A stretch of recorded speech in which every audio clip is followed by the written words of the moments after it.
Good morning বন্ধুরা। দেখো, সারাকে school থেকে নিয়ে এলাম, তোমাদেরকে একটা কথা বলি। আমাকে এক্ষুনি টিচার বললো, একদিন মানে ওর বাবাকেও বলেছে যে মিশিতা এত শান্ত, একটু দুষ্টুমি করে না স্কুলে, আর যে পড়াটা হয় খুব তাড়াতাড়ি ধরে নেয়।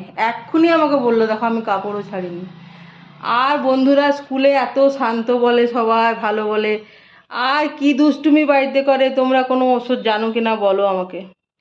সেদিন ওর বাবা বলছে, আমাকে ওর টিচার বলছে যে মিশিতা খুব শান্ত। শান্ত কথাটা শুনে আমি ভাবলাম অজ্ঞান হয়ে যাবো, যে একে শান্ত বলছে। ওর বাবাও আমাকে বলছে। আজ একই কথা আমাকেও বললো টিচার, যে মিশিতা একটুও দুষ্টুমি করে না, খুব তাড়াতাড়ি পড়া ধরে নেয়।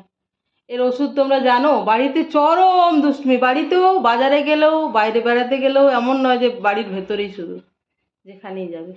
স্কুলে কিন্তু শান্ত।